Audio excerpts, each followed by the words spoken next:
Okay, in this plate we begin with Wicca, which is modern witchcraft. You see the symbols here, the triquetra and the pentagram. Down here, the two crescent moons and the sun or star. So mote it be, one of the sayings in Wicca witchcraft. You can pause the plate here if you want to read this entire section, but founded by Gerald Gardner, who was a Freemason. And then you can see on the influence it's had on children, i.e. the Harry Potter series, hugely successful, and teen genre. Also, teen paranormal romance has been a huge genre in bookstores. Moving along here, the rituals, initiations, and you see the use of the pointed dagger or the sword. This is similar in Freemasonry. And you can pause the screen here to read the similarities between contemporary Wicca and Freemasonry in the rituals that they do. So mote it be, they also use that in Freemasonry as well as witchcraft. And the precise similarities between the two groups are that both groups cause candidates to strip off secular clothing, cause the candidate to be divested of all metal. They hoodwink or blindfold the candidate ceremonially, tie ropes around him through the form of the tie, though the form of the tying varies. So in Freemasonry, it's a noose, and so you have different, you have similarities between both rituals. Gerald Gardner influenced L. Ron Hubbard, all influenced by Aleister Crowley. And now we move right into Scientology. Aleister Crowley here, Jack Parsons, L. Ron Hubbard. There was a movie recently done with these, between the relationship between L. Ron Hubbard and Jack Parsons. Ended up in the movie that they were basically homosexual. And so Scientology is black magic and sex magic at the base core of this cult. And here's Tom Cruise, a product of Scientology. You can see what that produces. Here's John Travolta, and he was recently in a tabloid being exposed with, I believe, another man. And then here is Beyonce. She's a Scientologist. And now Penthouse interview, Scientology and all other cults are one-dimensional, and we live in a three-dimensional world.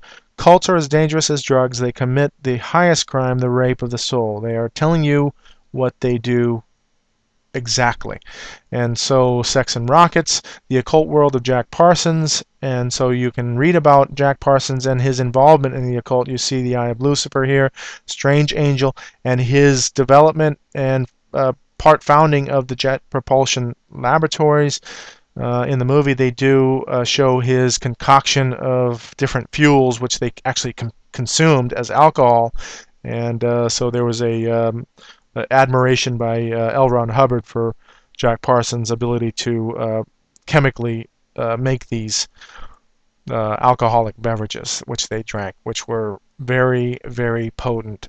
And so you can see why he was involved with jet propulsion. So moving on to Golden Dawn, Esoteric Order of the Golden Dawn, you can see the similarities between Freemasonry and this esoteric order. And you have the triangle, you have the sun on the inside, now the use of the cross. You always have this sun around the cross. Whenever you see a circle or an emblem around that, and behind there is the sun, and it is not a Christian symbol in that case, like the Celtic cross is an example. You can see now checkerboards, the reverence for Egypt, all of that similar in Freemasonry.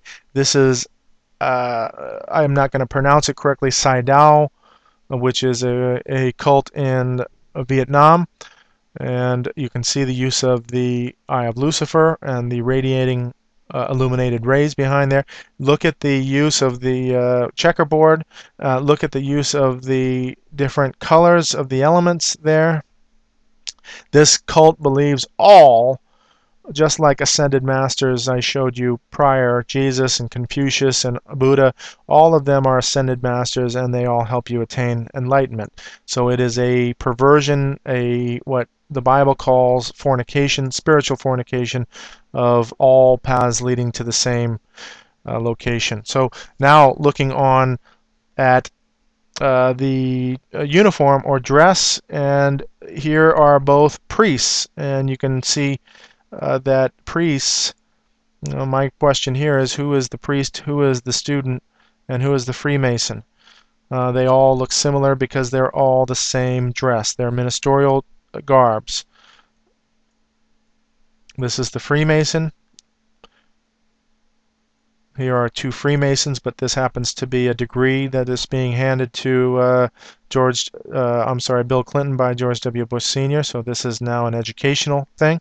But they are secret society members, so they wear the same thing if they're doing a ritual. Here is the judge.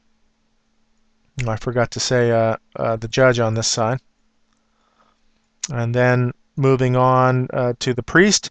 By the way, the gavel of the judges is a Freemasonic invention. And now here are the students.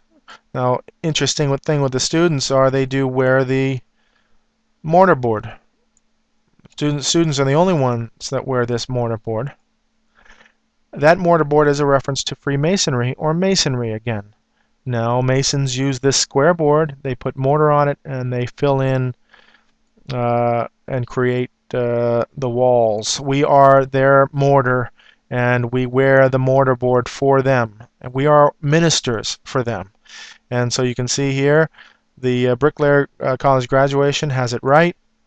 This is an insult to us. We're the only ones that wear it. They put it on us. They don't put it on themselves. So there's the tassel, which is a ministerial tassel as well, the mortarboard, and what you get when you graduate, you get your degree. That is another reference to secret societies and the degree orders.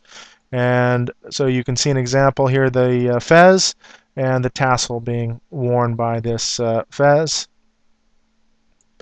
The tassels of the Catholic Church, and these are cardinals tassels, so these are priestly or ministerial tassels, and you see here the mortarboards being worn by all the students.